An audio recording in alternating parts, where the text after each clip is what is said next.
Welcome to the UnityNow podcast, where we discuss unity in the face of division. Stemming from the Unity 2020 plan, we explore how to bring unity to America and end the dysfunctional and destructive Republican-Democrat duopoly.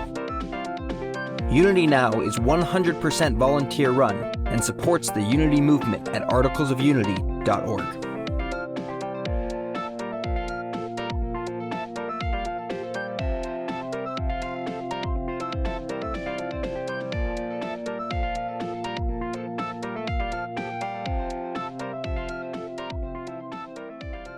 So, welcome to the UnityNow podcast. I am Alec Sorenson. I'm not a usual host. I'm one of the producers, and I am talking with Jonathan Harmon, who is the Salt Lake County Chair of the United Utah Party. And this caught my attention because there have been some interesting developments coming out of Utah in general in terms of efforts towards unity. So a few weeks ago, I was in a Braver Angels meeting. They're a group of people who are devoted to creating more respectful dialogue between people with different political opinions, and they run workshops on that kind of thing. After the January insurrection, there was a meeting, and I think about 5,000 people showed up to this meeting, but one of the speakers was the former governor of Utah. During the political campaign, I'd also noticed that the current gubernatorial candidates also ran an ad, a political ad, the brunt of which was essentially, we differ on a lot of things, but we can differ in our opinions respectfully, and that's one thing we can agree on. And it was kind of strange to me that that simple message went viral. But then the other thing that I heard talking to some mutual friends in Utah was discussion of I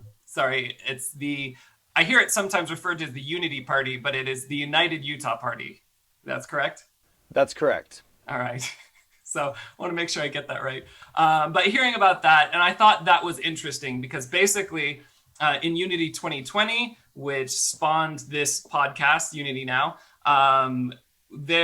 one of the ideas was to try and create a political platform that was specifically focused on the presidential candidates, but create a bipartisan ticket.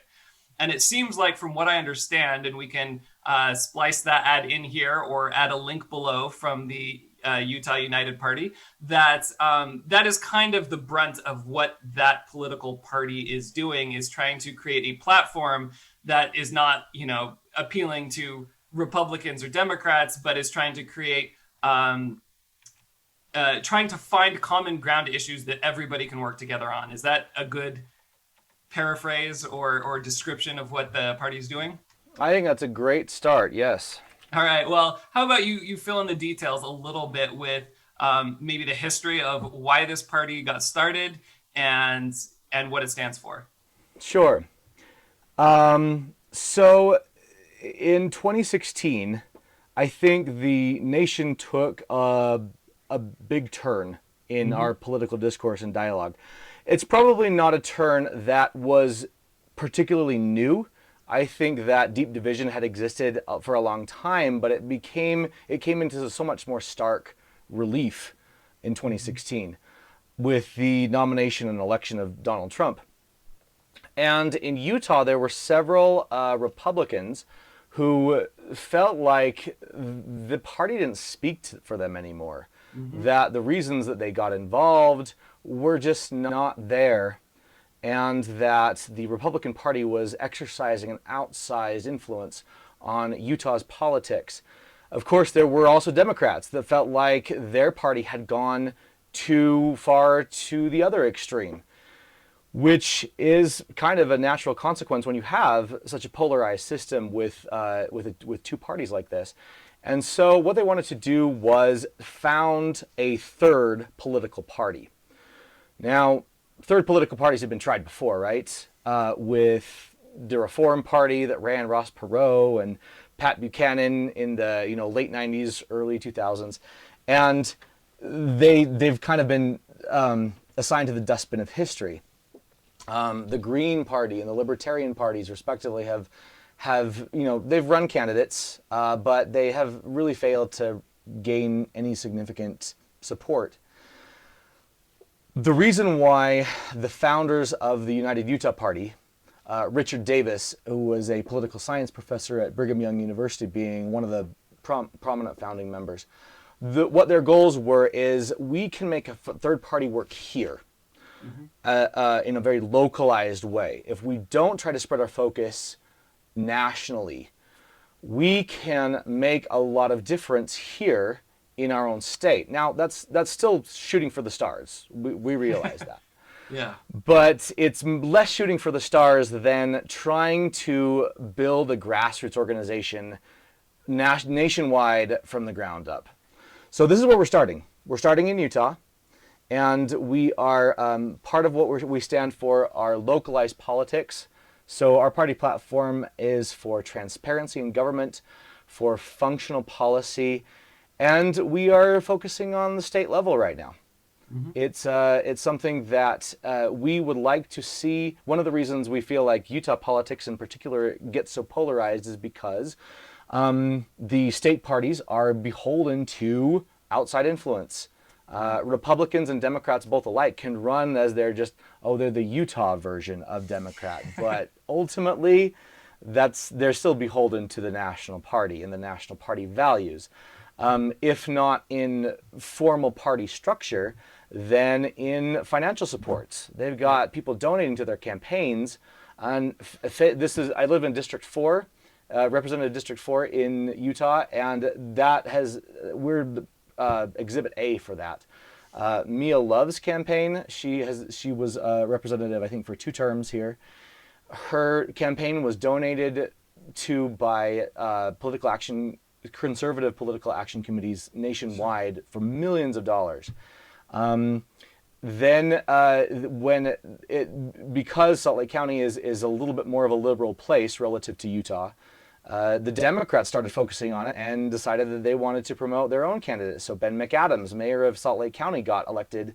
He replaced Mia Love 2 years ago. The Republicans flipped it this year.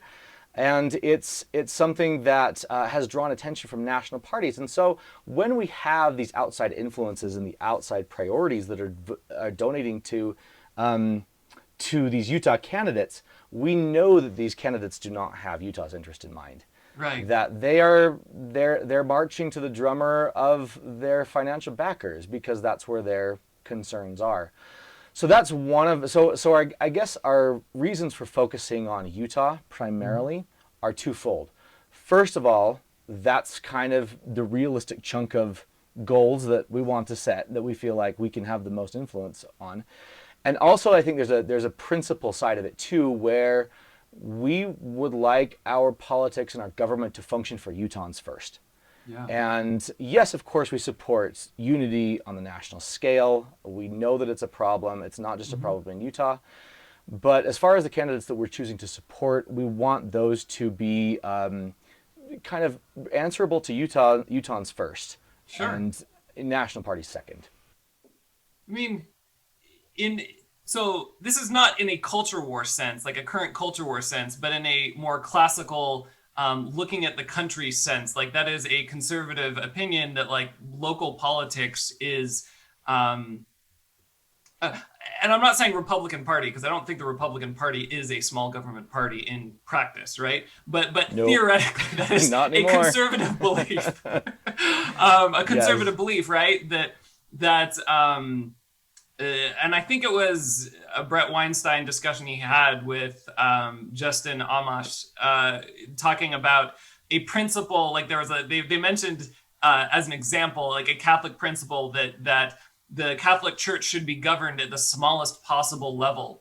And that's the best way that you can govern. And so basically you're kind of making that point on the local level, which is a lot of attention is captured by national issues, and even local issues like local unrest, local relationships between cops, local all sorts of other like local cultural issues get blown up as national issues. And me like looking from somewhere else, initially from California, now from Texas, like there's not a lot I can do about those other places, right? Like I don't vote for their representatives, I don't vote for their government.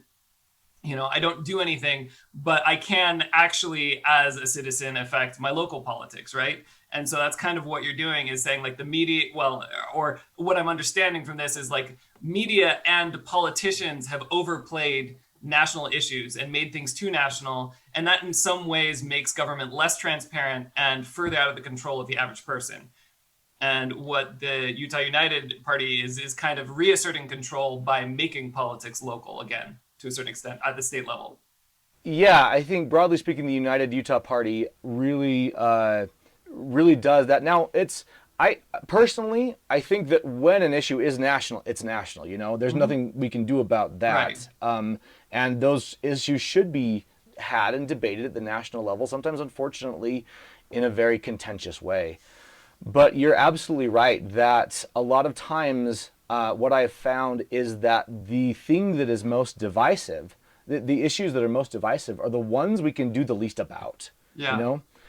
Those are the ones that don't necessarily make a difference to a lot of us locally, and most immediately, but yet are part of this larger culture war where we feel like our identity is hooked to it.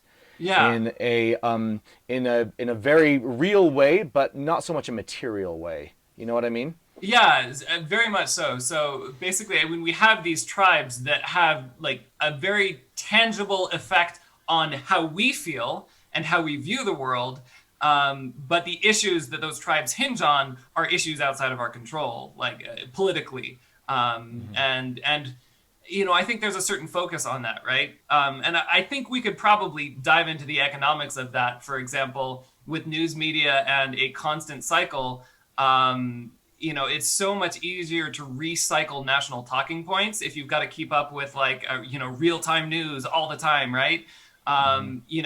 One way to streamline that is to, treat every issue as if it's national rather than like diving into your own local politics. You'd have to produce exponentially more actual news and investigative reporting if you were to dive into, municipal, county, and state issues. Whereas, for a lot of people, a lot of news reporters, there isn't as much investigative journalism to go around. And so a lot of it becomes punditry about the few issues that do get investigative journalism on a national level. And so I think there's kind of all of these crazy economic incentives that have captured our attention more so than I feel like it used to be on national issues. Certainly there's other things like social media and tweeting, and particularly, President Trump's mastery of garnering attention with his tweets, certainly did not help that. Certainly raised it in a more contentious way, and kind of amplified that effect, kind of made culture war news to talk about, whether or not it was, and I think the other thing that was interesting was just a lot of there definitely is Trump policy issues that can be debated and talked about, but a lot of the conversation wasn't even on policy. It was about how he was talking about things. That's true. That's I think there's a lot of truth to that. And so, yeah, listening to that ad, and again, link below. It was just interesting how your party did coalesce around certain particular actionable items. And so, could you talk a little bit more about like how your party has been able to put forth certain political agendas? Sure. How they've made those a reality, and definitely which kind of platforms they've chosen. Yes, but before I do that, I just wanted Sure. to clarify a little bit that I think that your points about smaller local government are good, but I don't want to make it. I don't want to put the United Utah Party out there as a party that ideologically supports small government in principle. Not necessarily, anyway. It's more of a pragmatic approach, where if smaller government is best, I mean that's kind of how my instincts go. But if smaller government is best, that's what we should go with. If there's a solution that demands a little bit more government intervention to make things fairer for the majority of Utahns, that's what we should go with. Where big government is wasteful and privileges those who are in power, like that's we oppose that. So it's more of a functional, pragmatic approach that says, hey, look, we're just looking for the best solution. Yeah. And the most workable solution that is sustainable, that works, accomplishes the greatest amount of good for the greatest amount of Utahns.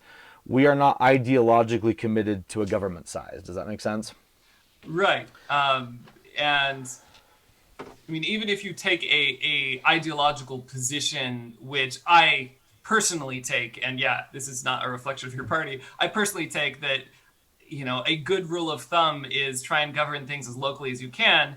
You know, some of those things, like some of the things that can be best governed still will be at the national level. But that was kind of me taking a look at what your party has been doing and kind of reading into like an example, you know, whether or not you ideologically believe that is an example of making, when you set your views a little bit more locally, that can create greater transparency and ability to affect outcomes. And so, yeah, I don't want to misrepresent your party, but that was kind of a takeaway, because one of the things I'm interested in is, and we'll kind of dig more into this, you know, as you share more about the party, but one of the things that I'm interested in is how could this be replicated?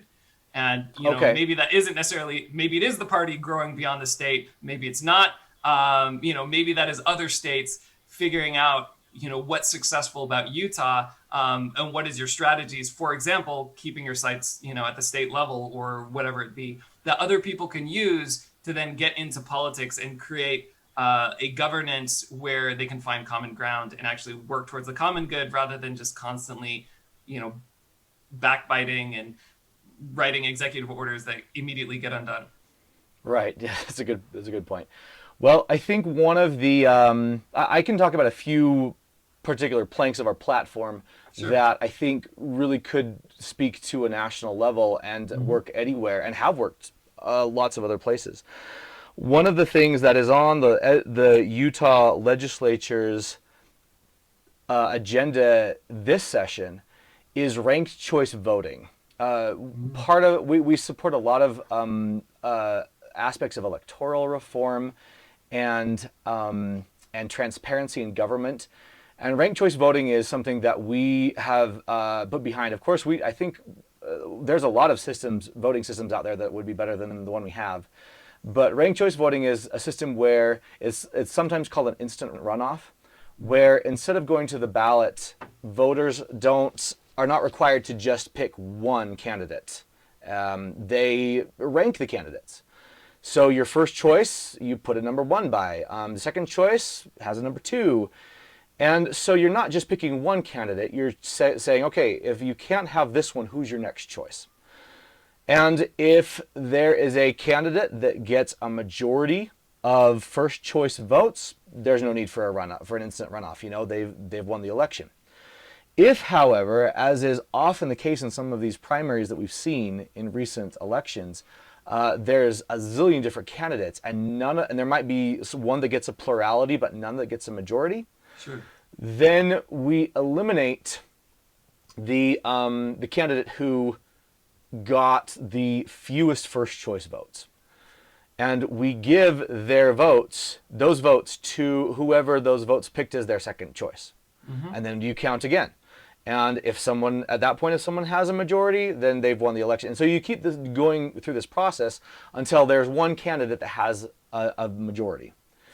The reason we support this so much is because it forces candidates to appeal to a broader segment of the electorate.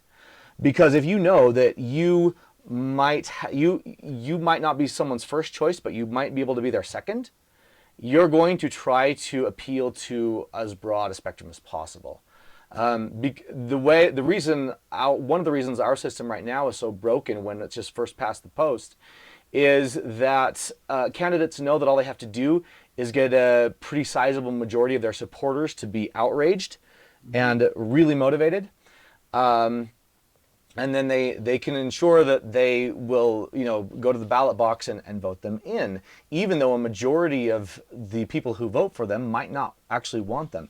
That was Trump's situation for a long time in the series of primaries in 2015 and 2016, is the majority of Republicans were voting for other people than him. And so I kept telling people, as the Republican I was at the time, that, hey, don't worry about Trump. It's clear from all of these elections that most Republicans don't want him. Most of the Republicans that are voting in these elections are picking anybody but him. And of course, then that was a big disappointment. So that was when I personally found out about the United Utah Party, about some of the reforms that they were espousing, and I joined. But that's not what I'm talking about right now. Another thing that we support is independent redistricting.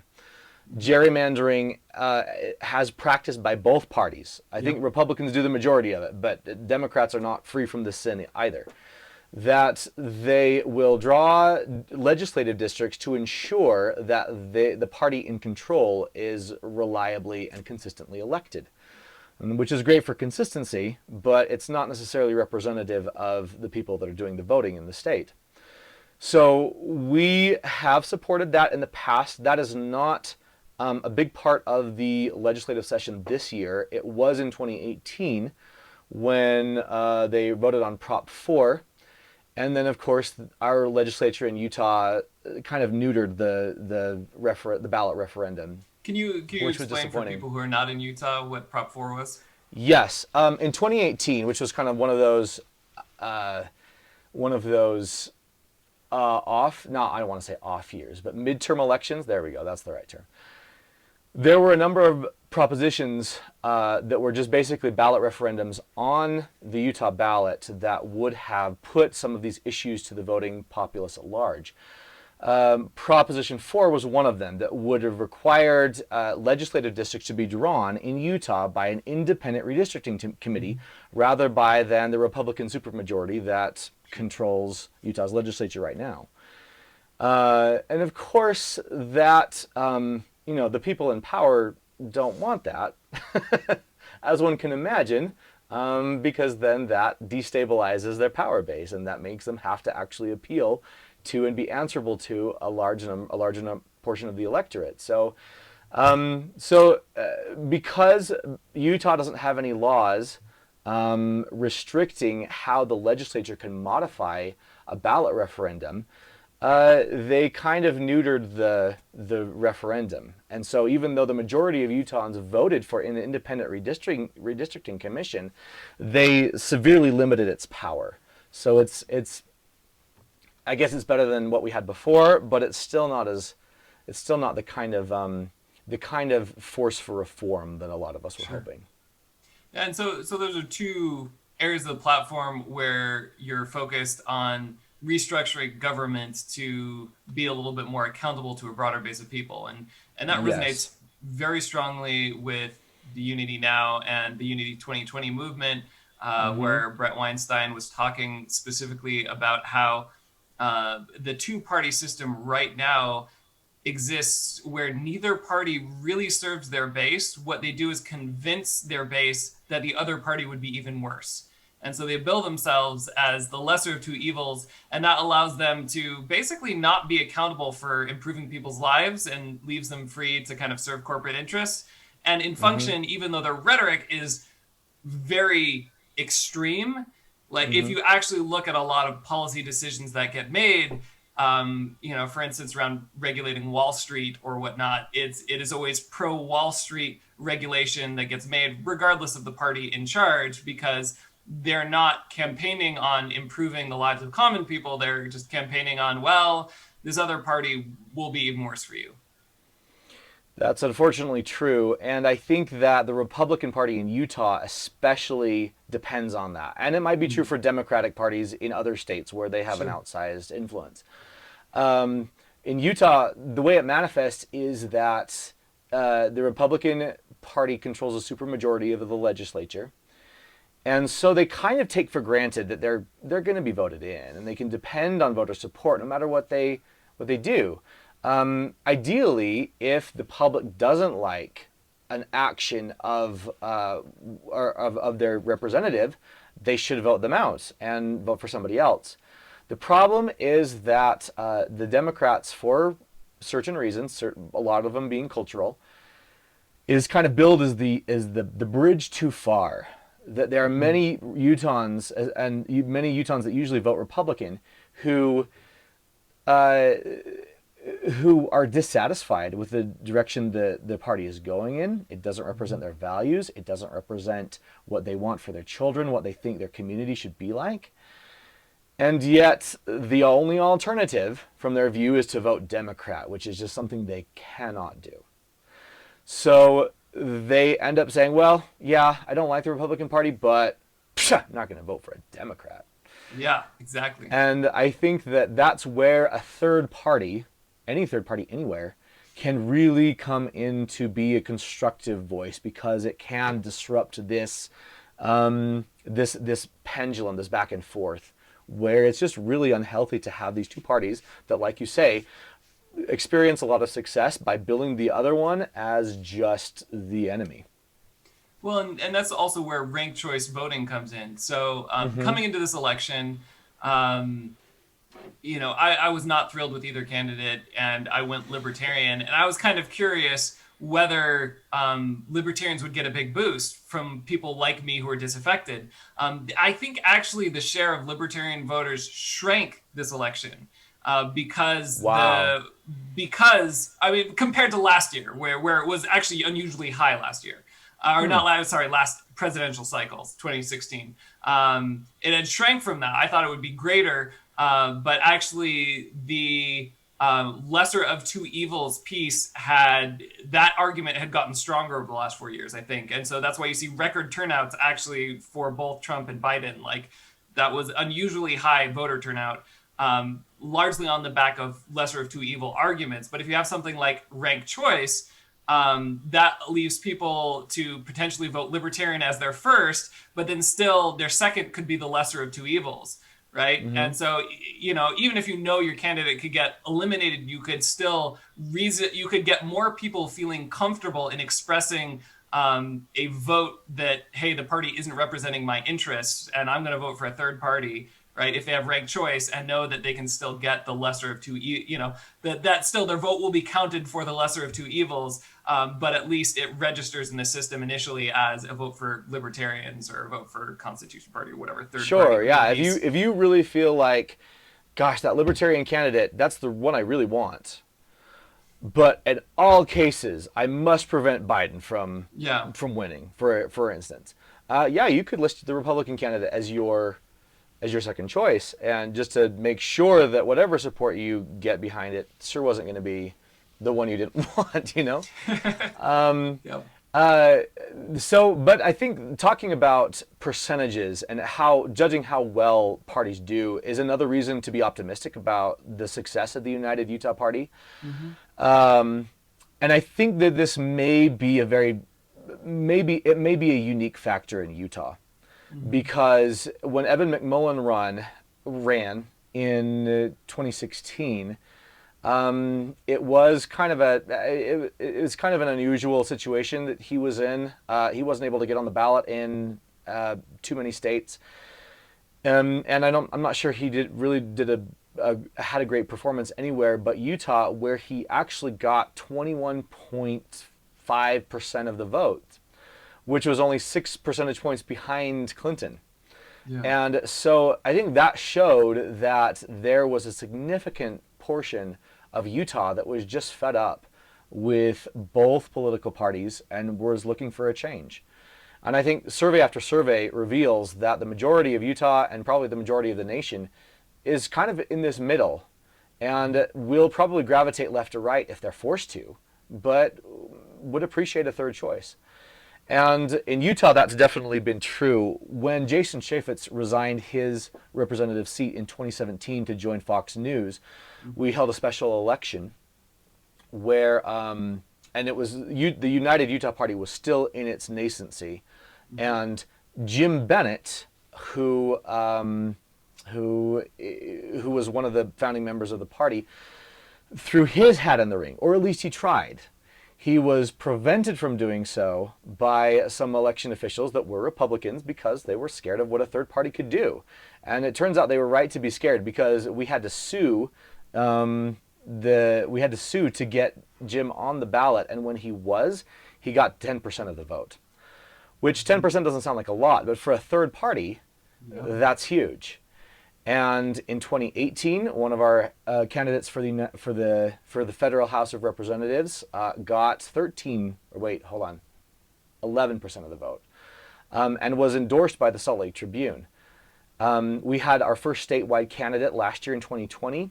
For state auditor, he got 13% of the vote. So wherever we've run our candidates, we can depend on getting anywhere between 10% to 40% of the vote. Sometimes because the Democrats just aren't running anybody. Sometimes the Republicans are just running unopposed. So we're really encouraged by the success that we've experienced. We ran 18 candidates in 2018, and last year we ran 25. So the support that the United Utah Party is experiencing is growing, and we're seeing real. I mean, we've still got a long ways to go, and it still might be a reach for the stars kind of situation, but we're encouraged by the progress we've made. And there's a lot there in terms of what it takes to run a party, including potentially suing for the ability to be on the ballot, right? Yeah, that's not the only hardship we've experienced. Some party members have actually had their party affiliations that they've actually officially registered with the state changed without their say so. They just find that, oh, I'm suddenly a member of the Republican Party. How did that happen? Yeah. And so we've had to fight that as well. But it's because that the people that are in power are afraid. Well, they know exactly how much influence we can have, and they don't want that. Well, and I'm assuming when he was denied ballot access, it wasn't just like people saying no. I'm assuming they tried to use some sort of regulation and say like, oh, you're not actually a valid candidate or something like that. Yeah, of course. I am not too familiar on all the specifics. Okay. This was before I had joined the party yet. Sure. But I know that this is a matter of public record that we had to go to court to get him on the ballot. Yeah. So let's talk a little bit about how you joined the party and kind of your personal evolution through to being a chair. Sure. Yes, I spent my very early days, and as a teenager, just as a staunch, diehard conservative. I grew up here in Utah, and I just felt like that the philosophies of the party spoke to me. And I was more focused on the philosophies of things rather than the numbers and the data and actually what was actually going into practice.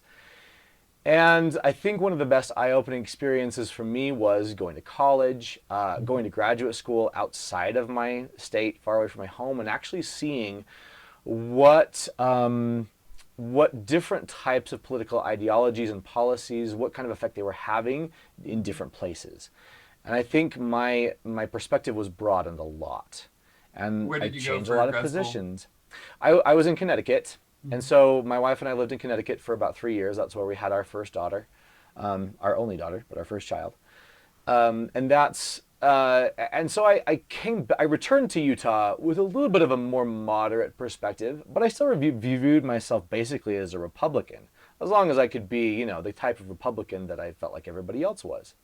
Mm-hmm. So when liberals through the 2008 and the 2012 elections were accusing conservatives of being fascists and racists and misogynists, I thought it was all an exaggeration. That's not really how we are. Maybe a few of them are, but you can't characterize the whole party like that. I was really awakened in 2016 when Trump ran, and I said, there's no way he will get even nominated, let alone voted for. And because of the way he talked about minorities, and I just couldn't believe it. I couldn't believe. I thought most people of the Republican Party shared my values, which was, limited government, fiscal responsibility, liberty, and freedom for everybody, broadly justice overall, rule of law, all of that stuff that I thought we Republicans were on the same page with that. It turns out that for me, it was very instructive that so many Republicans were willing to abandon all that as long as they had a clear path to power. And so that was really disappointing for me. And that was when I stopped being a Republican. And I had been aware of the United Utah Party and admired them for a long time. But that was the first time that I just said, look, I agree with these guys. I want to help them out. So I'm going to change my voter affiliation. So I did. What that does is that puts me on a record. And the party has access to that, as they should. It's not like a lot of people, they might vote consistently one way, but they want to keep themselves independent because they don't want the party to have access to that. And that's fine too. But I wanted to be on record that, I'm supporting these people, and I like what they're doing. I like the reforms they're espousing. I like the ideas of balanced budgets. I like the idea of term limits, which is another part of the party platform. I like the idea of campaign finance reform. I like the idea of ranked choice voting and independent redistricting. So I'm going to throw my hat in officially. And I didn't really think anything of it. I'm like, yeah, I'll probably vote for them if they're on my ballot. But other than that, I'm not too, I didn't really give it too much thought. Well, then I think it was autumn of 2019, the state party vice chair just gives me a call because, she's got my phone number. And she said, we need somebody to serve as our vice chair for Salt Lake County. And I'm like, what? Like, Salt Lake County is the biggest county in the state, and I have no idea about anything about how to do any of this. I still don't, by the way. I'm not claiming any expertise. But she said, look, that's how most of us are. We're a party of volunteers. None of us are employed. Well, no, there's a few of us that are part-time employees. But those are a handful. Most of us are volunteers, and the time we donate is just because we believe in the cause. I said, well, that's true of me too. I believe in the cause. So I accepted the position. The state party chair then quickly resigned so he could run for state auditor. And I found myself kind of thrust into this. And so I'm happy to help out. I still don't feel like I know a whole lot about what I'm doing, but I try to help out where I can. When the pandemic hit and 2020 hit, because I teach school, I was kind of forced back into the classroom in a position where teachers were being asked to do a lot. And unfortunately, I had to scale back my involvement from the party as unfortunately it needed me most in the midst of in the throes of an election season. So I do regret that. But I'm happy I was still happy to help out where I could, and I assisted with some cottage meetings. Again, those were kind of restricted too during 2020, where we couldn't really meet physically together, but still, even despite all those setbacks, I think the United Utah Party experienced one of its best years yet, and so I'm happy to still be involved. And I feel like this is the party that represents that. Well, let me put it this way. One of the things that I like about the United Utah Party is that we don't really have a litmus test. The other parties, the major parties, have dogmata that they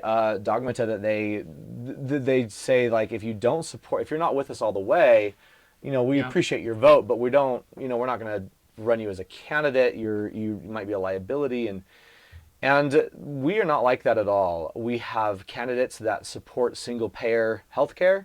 We have candidates that don't, and so we don't have this litmus test. What we have is a combined passion for working together and compromise and functional pragmatism that benefits the most number of Utahns, regardless of how we feel personally, Sure.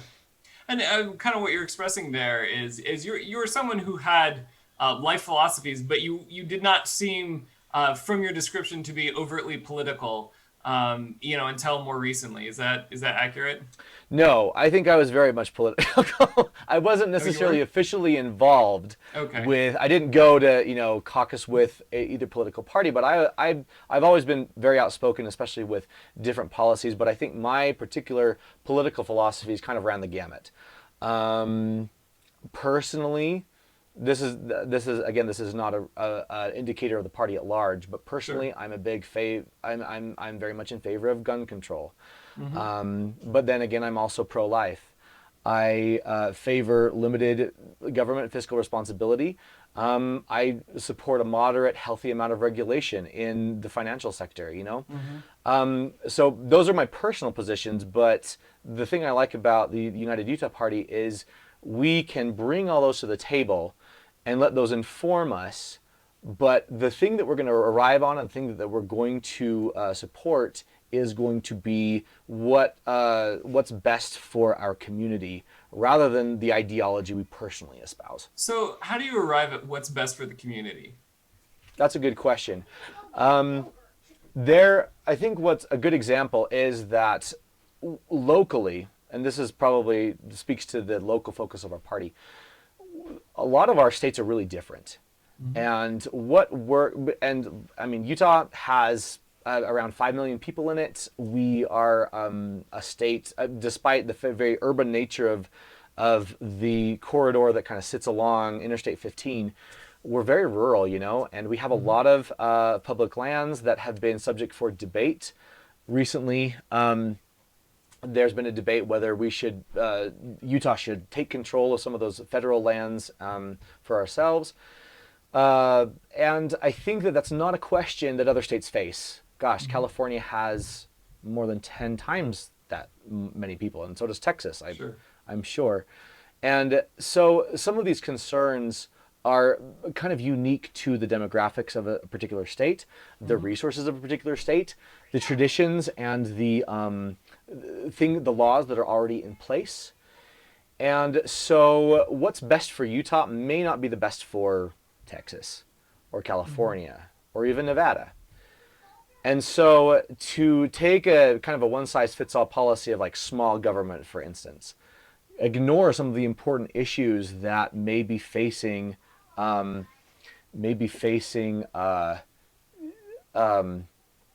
different citizens of different locales, different municipalities in different states. I think a good rule of thumb is what the majority of the state wants. An example is another ballot initiative from 2018. Proposition 2 proposed to legalize the use of medical marijuana. Mm-hmm. I had my doubts about the proposition, so I voted no. I voted against it just because I felt like there was much more about cannabis that really needed to be studied, that cannabis is a much more complex drug than like tobacco, nicotine, and THC is only one of the many cannabinoids in marijuana that, anyway, I just wanted more, felt more, I didn't feel comfortable with it. Most of Utah disagreed with me though and voted it in. So I thought, well, if that's what the majority of Utah wants, that's probably what the legislature should do. Mm-hmm. What they did was try to, the legislature took the bill and really scaled it back so that the vision was significantly different from what voters had voted on in the first place. Mm-hmm. And that's what's not fair. That's when the government is working not for the people, but for the powerful special interest groups. Where, I might not agree with legalized medical marijuana, at least at this point. But if that's what the majority of the state wants, it's what we probably should try to work with until it becomes unworkable and we can then vote it down again.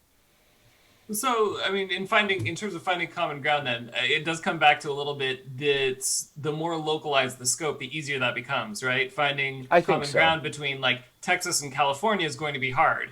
It's going to be hard in California regardless, right? But it's going to be easier. Right. And so that's one aspect. And then, within your locale, what you just expressed, I have this personal view. I found I wasn't in the majority, and I will support the majority that is not like a political opinion that is commonly expressed, right? I feel like a lot of our political conversations are more strictly ideological. Not, I think this is better, but I recognize we're a collective and not all of my opinions will be enshrined in law. But what you get is, I can't believe how horrible the majority of people are because they don't agree with me is kind of what you hear, even in like big newspapers.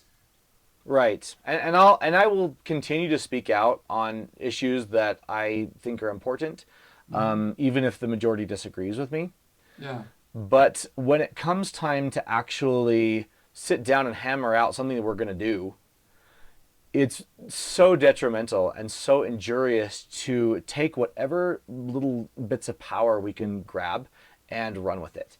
I think that I think you've alluded to some of these executive orders that have been passed by both Republican and Democratic presidents that will just kind of legislate by fiat certain measures and just get repealed by their successor.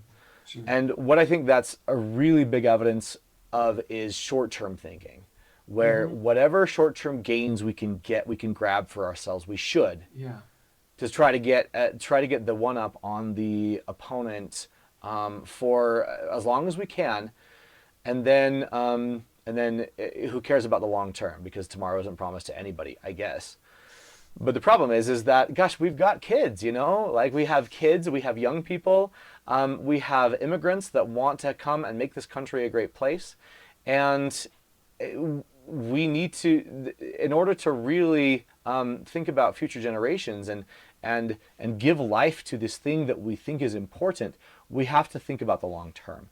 And any behavior that isn't sustainable in the long term, we probably shouldn't do. And so that's why some of these things where, the biggest example is the Supreme Court nominations, where when Obama nominated Merrick Garland and Mitch McConnell just refused to even consider the nomination, and then to turn around and replace Ruth Bader Ginsburg within a week, like that's short-term thinking, and that's an example of might makes right, where I have this ideology, who cares what the other guys think? I don't have to live with them anyway. But the problem is that we have to live with the people that we see every day and that live next door to us and are in our community. And so if we can't figure out, instead of trying to impose our own philosophies on the majority of people, whether they like it or not, let's go for something that's a little bit more sustainable. Because if you don't try to work with people, then what you're facing is the same tactics being turned on you when the other side gets in power. Yeah, and I remember Justin Amash making a point of it. I can't remember the specific House rules, but he was talking about basically under the Republican speaker, they basically adopted a rule where the speaker could veto or if the speaker had to approve any talking points before it hit the floor. And he could be overturned by a unanimous decision, but then, like, obviously, if he didn't want it to hit the floor, he wouldn't vote for it, so the decision wouldn't be unanimous. And you basically created a structure where he had absolute control over what could be talked about, like one person in the entire legislative body. And then, after Ryan was kicked out, and you have Pelosi, she's doing the same thing. And it's not just that it's even benefiting, one party at the cost of the other. Representative Amish was also saying, like, there's a lot of progressive democratic legislation that doesn't hit the floor because it gets squashed by, a more conservative or entrenched elements, in the party itself. And so it's not like, even like it is a process that cannibalizes the voice of the people in order to consolidate power for a few. And kind of what I'm hearing, what you're describing is a lot of our politics, we're hyper-focused around the content of our beliefs. But one thing that is important, and sometimes perhaps more important than those, is the process by which we discuss and govern, right? And if we have if we get a win for our personal belief system at the cost of a process that allows us to peacefully coordinate with people of differing opinions, that is not long-term sustainable. And I strongly support that. I mean, Yeah. I think, and this is a problem I have as an independent, right? I post, some beliefs or some take on an issue, and I have people very upset about the contents of that, but they'll argue. I mean, the example I can think of is posting. I have lots of friends in California who are extremely liberal and will make statements like, "Everybody who voted for Trump is a Nazi." Yeah. And I'm like, okay, you can absolutely disagree and criticize that, but like the process you're engaging in is like simplifying a large swath of people without ever really having good conversations in person with any of these people, and condensing that to one particular one single idea.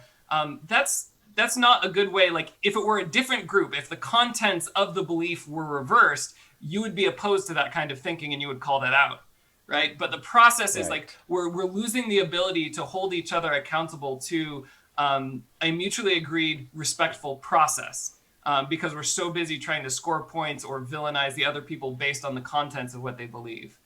Mm-hmm. And when all you see of the other side is just what you read on social media and the memes you consume, it's really easy to get into that way of thinking. And I guess as much as I speak against, this kind of like, winner take all and short-term thinking, I think it's hard to escape with our current two-party system. Sure. Because you personally might believe in, like, look, I don't necessarily think it's right to rush through a Supreme Court nomination or an impeachment, but if I don't, the other guys are just going to turn around and pull that on me, and so I have to keep them at bay. I have to keep them in check, even though I don't like it. It kind of goes back to the lesser of two evils type thinking.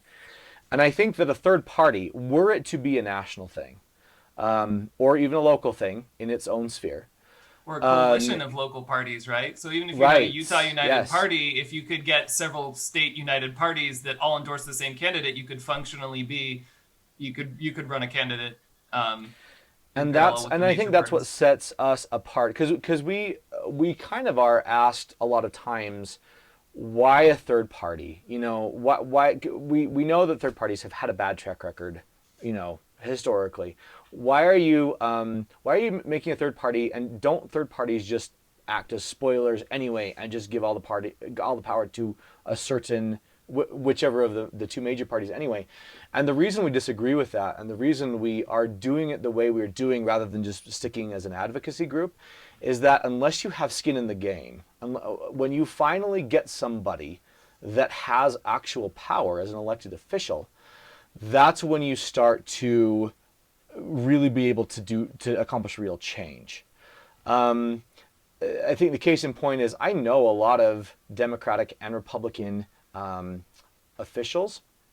One of them was my neighbor. He was a Republican, and when he was working on an issue that didn't necessarily matter nationally or didn't garner a lot of national attention, he did some amazing things. There was prison reform, there was international outreach, and just some really, really great things. But when the chips were down for the Republicans, he had to vote with his party. Yeah. And so when we have a third party, then that disrupts that dynamic, because a third party, should they get on the ballot, which I understand is a tall order, should they get on the ballot and win, then they're not beholden to either one. And so if they want to caucus with the Republicans, great. If they want to work with the Democrats, because that's great. And so if we have enough people, we don't need the majority. We don't need to supplant either political party. We don't need to, conquer anybody to do what we want to do. The only thing we need to do is get enough clout and enough of a voice for someone to have to take us seriously. Yeah. The problem is that neither Republicans or Democrats in their own spheres really need to take the moderate voices of their party seriously. Maybe more so the Democrats now, but I mean, it's only a matter of time before they go the way of the Republicans, because the way the Trump politics turns out to be really successful. I mean, he's out of power, he's disgraced, and yet still he's the most powerful person on the right. And so it's only a matter of time before Democrats figure out that formula too. And I think the only way to do it is to adopt what other countries have done and the systems that they have supported, which is when you have more parties than two, coalitions have to necessarily form and compromises have to be come to, rather than just trying to muscle your way into power. And so, yeah, I think that advocacy groups are great. And groups that promote visions are great, but until you actually have political power, it'll amount to little. And that's what the goal of the United Utah Party. We want our candidates to win. They're not there yet, but they will get there as long as we keep trying. Yeah, and I mean, that's where I'm coming from in my perspective and why I joined Unity. It's just kind of realizing that as long as we keep voting for one of the major parties, we're enabling both of the major parties to do the lesser of two evils game. And we have to exit that somehow. And that looks like some alternative third party. And there are so many of my friends and neighbors who will gladly and willingly say, oh, both parties are broken and both sides do this. And yet they keep dependably voting for one or the other. So yeah, a lot of hand-wringing doesn't do a lot of good unless you're willing to put your skin in the game and vote for someone outside the system. Well, and I appreciate that your party is involved, and I mean, very similar to the Unity movement, it was all volunteers, right? And kind of want to underscore that people can get involved. And if you feel like politics has been ceded to the least reasonable, most outrageous people, then what it takes is taking some action, and that initial action might not be, big. It might just be signing on officially with the party, and then eventually they contact you, right? Definitely. But for better or worse, here we are. Yeah. Just take an action, and those things can have a waterfall effect, and can lead to greater action. But if you don't take that small first step, whatever it is, to try and change these entrenched habits that are frustrating to, I would imagine, at least 90% of America. If they don't actually take any steps, then nothing will change. So I appreciate you coming on and talking about it. And Absolutely. Hopefully we can encourage people in Utah to take a look at that. We can encourage people from other places to maybe take a look at your party as a potential model for what they can do to improve politics in their area. And even though we're not like officially affiliated with anybody outside of Utah, it's worth mentioning that there's a lot of other forces for this moderation elsewhere as well. Ranked choice voting is kind of in its nascency in Utah. We have a pilot program so that municipalities can try it if they want, but in Maine, they've been trying this in a major way for a while now. There was Arizona just go for that or something? Maybe. I'm more familiar with ranked choice voting in Maine just because there was a candidate that was elected with that process on the federal level, and the Republican who lost because of it sued, claiming that the process had been unconstitutional, even though it had been voted on, it had been approved, everybody knew that that's the system that they were doing. And so it's worked, and it's worked successfully in places. So yes, if you are interested in looking at the United Utah Party, whether you live in Utah or otherwise, our website is unitedutah.org, and you can see our leadership, our initiatives, our party platform, the approach that we're taking. If you wish to support us financially, we would certainly love it. That's at unitedutah.org/donate. And there are some ways to do that as well. You can donate even though you're not from Utah. Why should you donate if you don't live in Utah? Well, it's because that our candidates that we are running, they are getting more support than any other third-party candidates anywhere, especially for a moderate centrist party.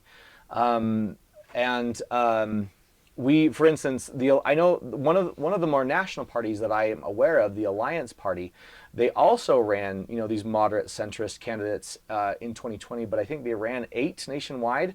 In contrast, we ran 25, so that's almost 3 times as much. So things are working here, and if you want to support something that may not be in your state, but is already working and is generating attention from nationally read newspapers, then please, would love your support. If you do live in Utah, though, we have lots of things for you to do. You can sign up to volunteer, but we do have some House bills that are currently on the legislative docket right now. The Utah legislature is in session, and many of them have to do with ranked choice voting. There's House Bill 127 and 174. Unfortunately, 174 was defeated in committee, so that's unfortunately a disappointing outcome. But there are some other ones like House Bill 75 that amend the process that we would really like to see supported. And if you're in a position to write to your representatives and your senators, we have ways to do that on our website. There are some other ones that are aimed more at voter suppression that we are trying to oppose. House Bill 136 makes the ballot referendum process harder, probably because a lot of legislatures are angry about what was passed by the public in 2018. And Utah has this weird thing where the Republicans have a closed primary, which means that you can only vote in it if you're a registered Republican. Now, I guess that's fine. The Republican Party can do what they want. The problem is that they use state funds to do it. And so essentially what that means is that you as a taxpayer, no matter what party you belong to, are doing a little bit to support the Republican primary, even if you can't vote in it. So we would like to see that changed. And one of the things that they're trying to do right now is make it harder for you, because one of the things that independents and Democrats do in Utah is, in order to have any kind of voice in Utah politics at all, they have to vote in the Republican primary, because those are the candidates that usually get elected. So what they'll do is they'll just switch their affiliation temporarily. I don't do that because I think that's just, I shouldn't have to. But I know a lot of people that they are not Republicans at all. They might be progressive or moderate leaning, but they do it so that the really crazy extremist candidates from the Republicans don't get voted in. Of course, the Republicans don't like that, so they're trying to change the law so that you switch parties right before a primary like that. And so that's a form of voter suppression, and as long as the Republican primary is taking state funds, we want to make sure that it is as open as possible. So we're opposing House Bill 197, and if you want to know more about these bills, go to our website, unitedutah.org, and find out how you can write to your representatives to either support the ones that support some of these voter reforms and oppose the ones that try to suppress voters. So thank you for giving me the time to, hopefully there will be a link below. And thanks for giving me the time to speak out for that. Of course. Thank you. And I want to reiterate those points, right? So, of course, if you live in Utah, you can write your representatives, weigh in on these issues. But any way that you can support moderate voices, again, even if they're not in your state, whether that is via donation and getting more national attention on the success of that party, whether that is sharing this video, sharing the website, sharing the ad also linked below. Those are ways in which you can build more of a discussion around centrist people trying to build common ground, people trying to have respectful dialogues. And if you want to see more of that in your life, it's kind of up to us to create that space, right? Right. All right. Well, thank you very much for your time. And, absolutely. Good luck. Yeah, good luck to you too. To find more conversations and content like this, be sure to subscribe to UnityNow on all major podcasting platforms. If you prefer video format, you'll find our channel with full episodes and clips on YouTube.